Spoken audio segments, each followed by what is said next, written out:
সুপ্রিয় শিক্ষার্থী, Partha study B YouTube চ্যানেলের পক্ষ থেকে সবাইকে জানা আন্তরিক শুভেচ্ছা। এই পর্যায়ে আমরা সপ্তম শ্রেণীর অনুশীলনী 1.1 নিয়ে আলোচনা করব। তো আজকে আমাদের আলোচনার বিষয় হচ্ছে বর্গ নিয়ে। তো বর্গ আসলে জিনিসটা কি দেখো, বলছো কোনো সংখ্যাকে সেই সংখ্যা দিয়ে গুণ করলে যে গুণফল পাওয়া যায় তাকে ওই সংখ্যার বর্গ বলে। যেমন দেখো, আমরা উদাহরণ দিছি 1 গুণন 1, 1কে 1 দিয়ে গুণ করলে কি গুণফল 1 পাওয়া যাচ্ছে। তাহলে এই একটা হচ্ছে আমাদের কি বর্গ, এই একটা হচ্ছে বর্গ। আবার যদি 2কে 2 দিয়ে গুণ করি তাহলে গুণফল কত 4 হচ্ছে, তার মানে এই 4টা আমাদের বর্গ। আবার যদি দেখো 3কে 3 দিয়ে গুণ করি তাহলে গুণফল কত হচ্ছে 9 হচ্ছে, তার মানে 9টা হচ্ছে আমাদের বর্গ।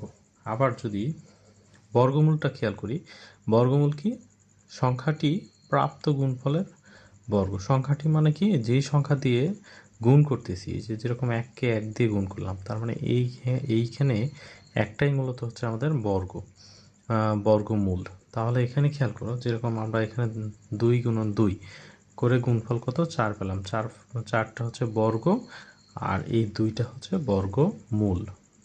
তাহলে আমরা যদি এখন পর্যায়ক্রমে একটু আগাই, তাহলে দেখো আমাদের প্রথম যে অঙ্কটা বলছে গুণনীয়কের সাহায্যে বর্গমূল নির্ণয় করো। গুণনীয়কের সাহায্যে বর্গমূল, তাহলে কি এখানে বলছে 169।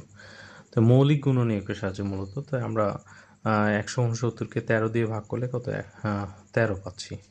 তাহলে অতএব 169 সমান কত 13 গুণন 13, 2টা 13 পাইছি। তাহলে 169 বর্গমূল কি প্রতি জোড়া থেকে একটা উত্তর নিতে হয়। তাহলে এক জোড়া 13 ছিল, তার থেকে আমরা উত্তর কি নিলাম 13। তারপরে দেখো খ নম্বর অঙ্কটা বলছে কি 529 যদি বর্গ করতে যায়, তা মৌলিক গুণনীয়কের সাহায্যে করতে দেয়, তাহলে 529কে 23 দিয়ে ভাগ করলে কত হচ্ছে 23। তাহলে 529 সমান 23 গুণন 23। তাহলে 529-এর বর্গ কি, এখানে কয়টা 23 আছে, 2টা 23 আছে, তাহলে 2টা থেকে একটা নিতে হবে উত্তর। তাহলে আমাদের উত্তর কত 23। এটা হচ্ছে আমাদের 523-এর বর্গ।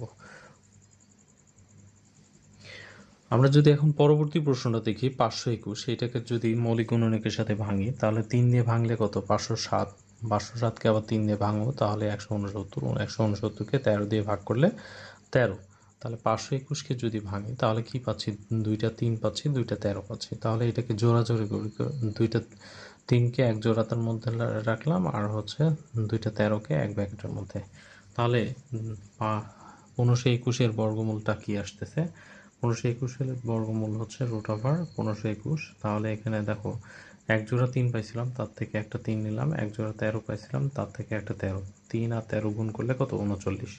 সুপ্রিয় শিক্ষার্থী, এটা ছিল আমাদের হচ্ছে মৌলিক গুণনীয়কের সাহায্যে বর্গমূল নির্ণয়ের পদ্ধতি। তো তোমাদের জন্য একটা হোমওয়ার্ক রেখে দিয়েছে আমরা, যে তোমার 11,025, এই হোমওয়ার্কটা তোমার অবশ্যই সমাধান করবে এবং হচ্ছে ভিডিও কমেন্ট বক্সে আমাদেরকে উত্তরটা লিখে পাঠাবে।